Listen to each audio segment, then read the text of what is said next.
Hello, this is the third, probably be the last section. I think this will be a three-part series on 3080 vibe, and also discussing why extremely high vibes like this, why and what the evidence is that they really are important.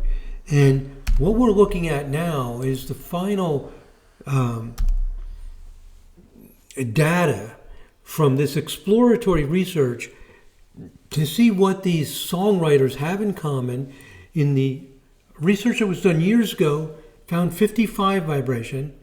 I woke up one morning thinking I want to multiply 55 times 7, and sure enough, when you do that, you do 55, which is 11 times 5, and you multiply by 7, you get 385, and it ends up not being 385, but higher octaves of 385 are, and these are called overtones, multiplying by 8 or 4 is extremely consistent. So here's the summary of the three people. Paul Simon is the one who did not fit the original model. The original model is 55 vibe. He does not have strong 55 vibe. He does have strong 3080 vibe, 5 times 7 times 11 times 8. I looked at two other people who do fit the 55 model, and they also have strong 3080 vibe, and their 3080 vibe is stronger than the 55 vibe, which was my original model. So this model is working much better. The model that here's the idea, 4 or more planets in 3080 vibe, also half of that, 1540, in either 1540 or 3080 vibe, give this ability to be creative, to get into a flow, and to, you might say, meditate or focus on that flow. So songwriting, you have to be still. You have to sit there and focus, and there's a lot of detail and a lot of learning that they did, and a lot of experience, a lot of practice, but they have this unique flow and ability to create. All three of them are this way. And they all have the 3080 vibe. And what I've also done here is I've shown how long they last. I use this time adjust feature in the Sirius software, and I found that they stayed within 16 degree orbs for these amounts of time. And I've got in yellow highlight the 3080, because the 3080 is the one that's the most strongly supported. And then I put in blue highlight the 1540, which is in 2 out of 3 people. The 3080 is in all 3. And so this is how long they last. Now, Paul Simon's birth time was to the minute, not rounded off to 5 minutes. So my rule, as I mentioned in part 2 of the series, is if the time is to the minute on the birth certificate, it's not on the 5 minutes, like 5, 10, 15, 20 minutes after the hour. If it's within orb for 2 minutes before and after, I'm considering it's probably there, and he's right at that 2 minute and 6 minutes. This aspect of Saturn, Neptune, Pluto, and Venus in 3080 vibe only lasted 8 minutes. Only 8 minutes. And what we're saying is things that come down to about 5 minutes are ultra powerful. Nobody is ever going to see this. I would never have found this without the theory that told me, look for this. I couldn't just randomly be testing a zillion things, but it told me to look at it. And there it is with Carole King, lasting for a total of 18 minutes, 10 minutes before her recorded time of birth to 8 minutes after.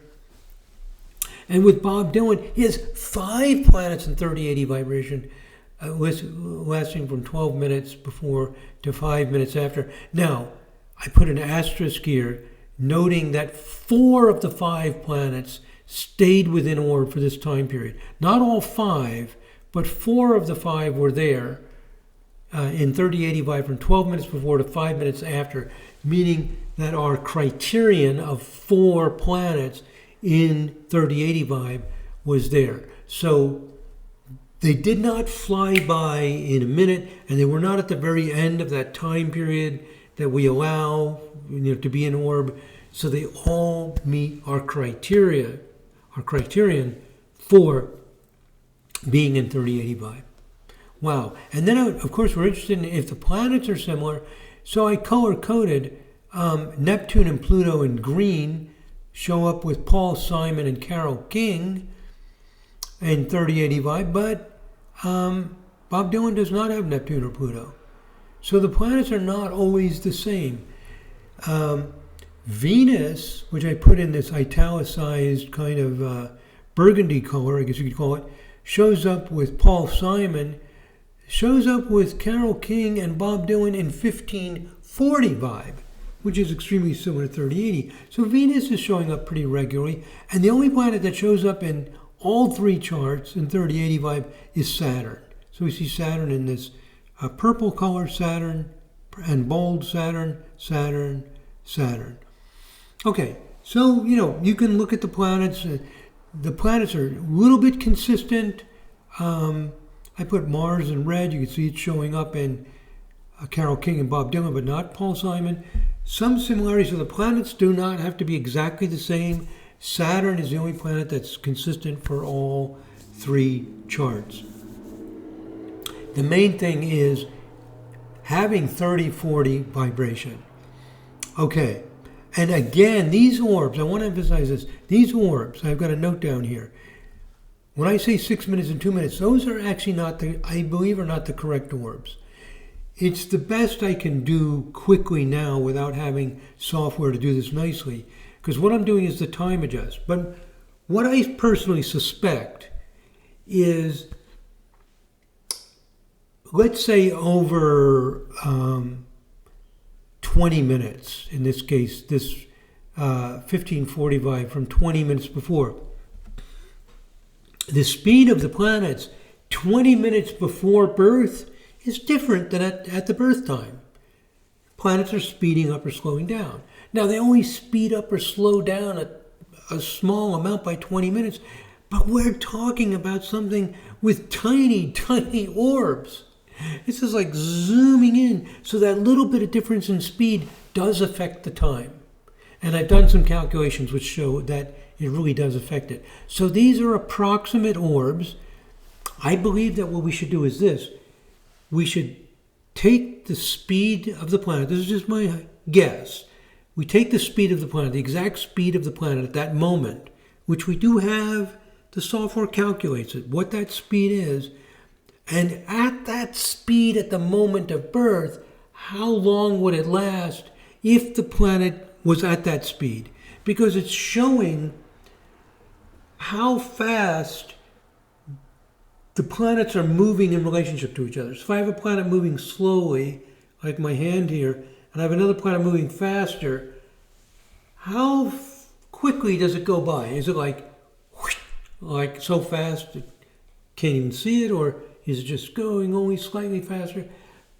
At the moment of birth, what was that speed like? What happens in the future or the past 15 minutes ago, my guess is that's not important. So we should be using the speed at birth to determine how long it is. When you use the time adjust, the speeds are changing. So these times are not perfect, but they're going to be pretty close. I just want to mention that. Technical issue. But in the future, we're going to measure orbs by time. We'll develop the software to do this properly. And we can give an option to do it this way if people have an intuition they want to look at it differently. Anyway, point is this. We're going to offer an alternative way to calculate these orbs. We're going to have the software do it. You don't have to sit and fiddle around with time adjust and do it in a way that I think is more accurate. This is the best we can do right now in a reasonable way. I mean, without spending even more time hand calculating things. Okay, but it's pretty darn close to what we're going to get when we do it more accurately with software. Doing it, without having to manually calculate anything. So there it is, 3080 vibe in all three charts. Now, so here's what we've observed, and this becomes our hypothesis for future research, that any four planets conjunct in the 5 times 7 times 11 times 8 vibrational chart. 5 times 7 times 11 times 8 is 3080. So in other words, if there are four planets conjunct in 3080 vibration, This will show up more often in modern songwriters than in other people. Now, I don't know about songwriters from, other genres, like people that do, jazz or classical or what they were doing 400 years ago. I think that's generalizing. It's better to not generalize too much. But for modern type songwriters, we have pretty good guess. This is what we often say in research papers: more research is needed. The exploratory research has said, wow, you might be onto something. This looks very promising. We need to test this with new data and analyze it more carefully with more data, especially data we haven't looked at yet. So very, very promising. To get promising results like this is extremely difficult. I've done it. If you say, oh, I bet musicians have these planets in the fifth house, it never works. Try it. Go ahead. Go for it. I mean, if you have 1,000 charts, and you might get like a little bit, but to collect new data and confirm it almost never happens in astrology. This is the way I build models that have really strong hope of being confirmed with new research. This is the kind of research we did with bipolar disorder. Built models that really work, that make sense. Then when you test it against new data, you have some good hope that this is going to work. Real research using modern research methods and modern criteria for confirming things are very rigorous, very demanding, and they take a lot of time and often many stages. This is a whole different world from what astrologers do, where they just use their personal experience. So that's what realistically we have. Now, let me also mention this. In this Sirius astrology software, it has an option to list 4 planets conjunct in a vibration. It only goes up to 360 vibrations, so it's not telling me a lot of things we need for this research. But just from looking at those lists, I see that, just counting them up, that there are somewhere between 10 and 20 vibrations out of the first 60 that have 4 planet conjunctions. That means out of 360, at most about 20. That means about 1 in 18 charts. At most, we want to be conservative here, but just an estimate, at best, I should say, 1 in 18 vibrations will have a 4 planets conjunct. So if you do your 1, 2, 3, 4, 5, up to 18, you probably have 1 of those charts will have a 4 planet conjunction. If you do the next 15, another 1. Actually, it's probably more than 18. But just to be conservative, we'll say 1 out of 18.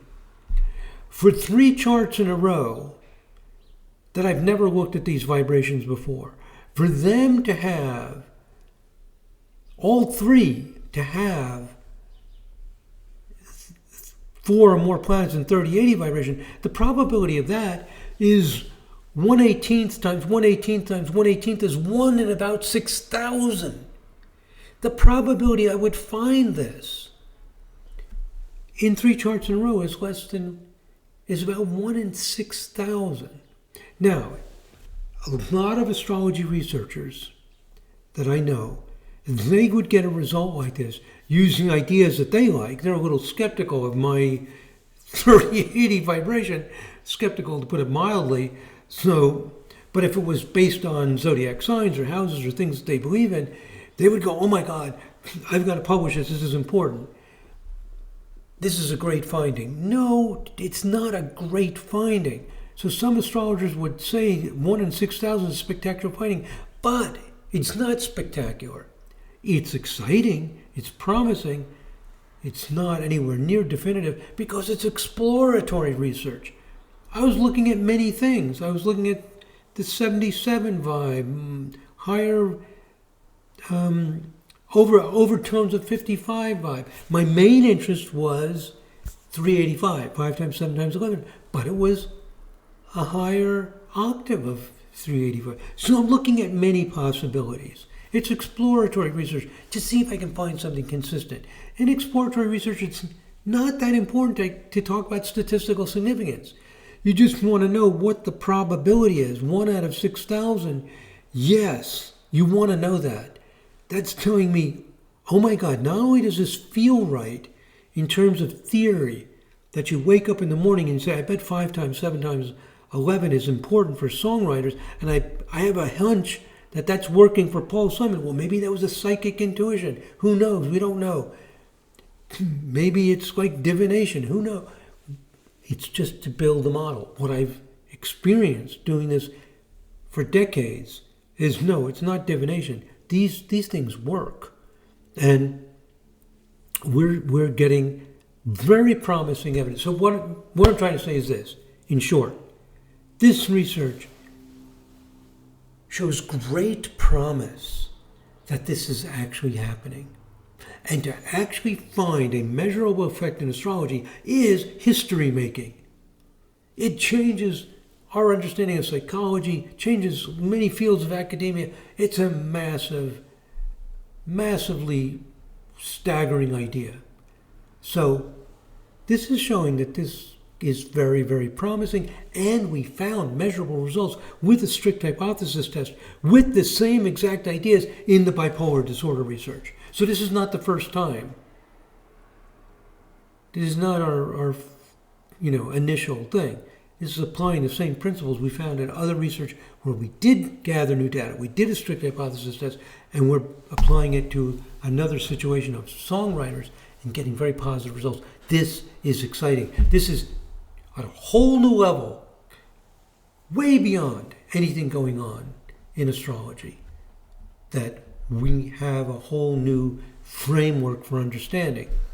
This is what's possible in the information age. It was never possible before. So in an evidence-based practice, we build a model. And what I presented in this series of 3 videos is the early stages of building a model. I already did this research several times on rock and roll musicians. It's still an early stage.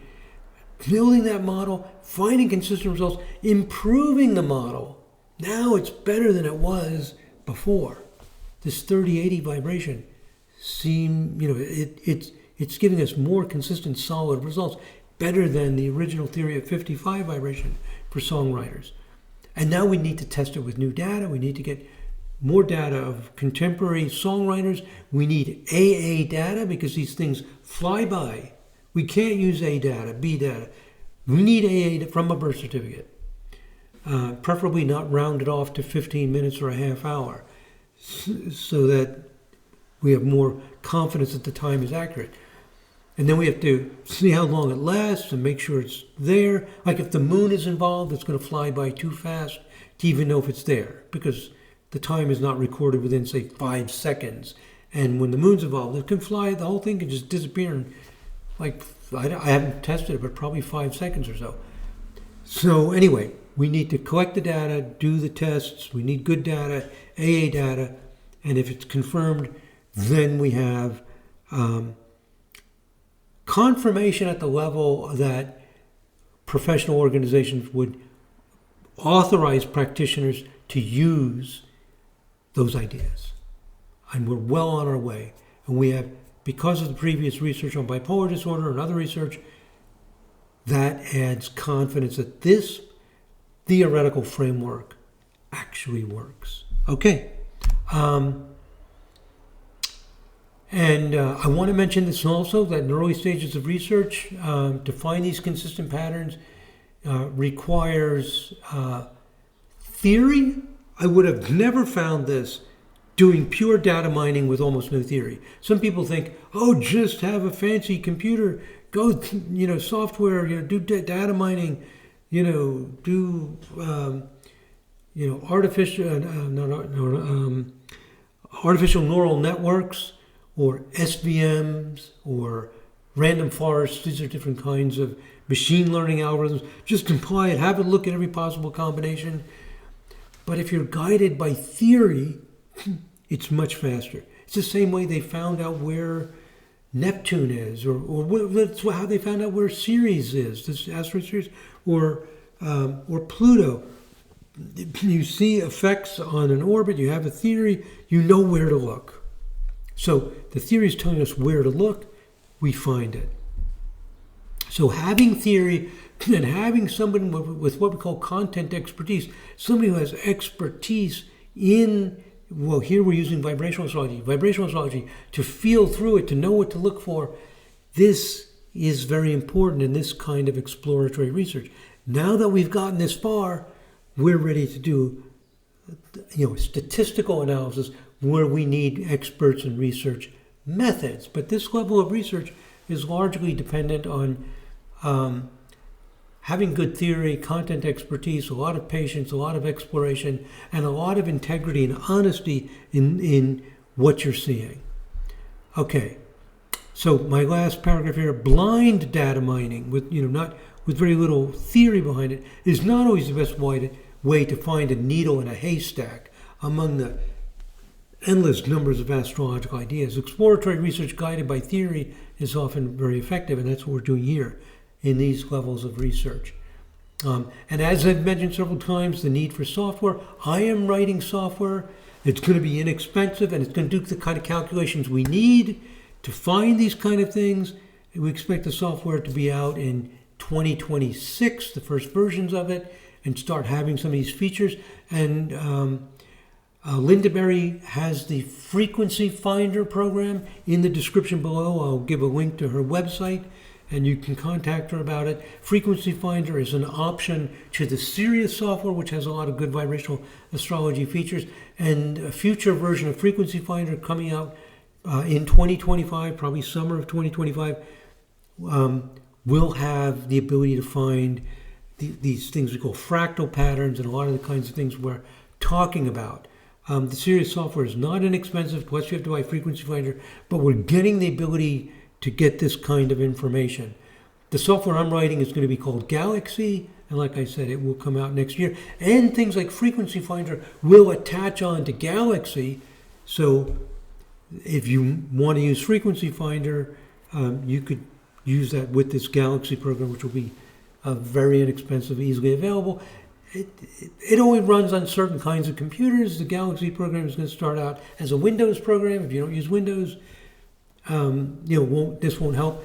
Little by little, we're also there's a fellow working on an iPhone app. So if you're an iPhone, with a lot of vibrational astrology features, and we also have a more long-term goal to building a web application that will run on anybody's devices. But the software development is critical. We're doing our best with several people trying to move that forward, because that's holding us back at this point in terms of being able to see these things, discover these things, use them with our clients in our research. We need better software. We're working on that as well. That's it, my friends. The 30-80 vibration and the idea of higher vibrations in general, a whole new world opening up through the decades of work that I've done on vibrational astrology. It just gets further and further and further removed from anything that astrologers are doing now, which is exciting. Things are moving forward and evolving, but those fundamental principles of astrology, they're there. The idea that certain angular distances between planets are important, that certain fractions are important. All we're doing is applying the information age technology and elevating it to a new level. For some reason, astrologers seem very resistant in general to this huge evolution and breakthrough in understanding. But some data scientists and psychologists and other people are also getting interested in what appears to be a technology of the future, and you're seeing it step by step, what we're doing to create this new technology. I also want to mention the Cosmobiology Institute, which has a free meeting on the fourth Thursday of every month, and that's recorded. So more and more activity moving forward to develop this kind of understanding. So thank you very much. If you're not a subscriber, if you just click that subscribe button, it helps tremendously. And as you probably know, there's a membership program for $10 a month, which gives you access to 700 more videos and meetings twice a month and an index into the videos and some other benefits. Okay, and there's a join button that you can join, and you can see a little video will play and tell you what membership is all about. Thank you very much, my friends. God bless. Namaste.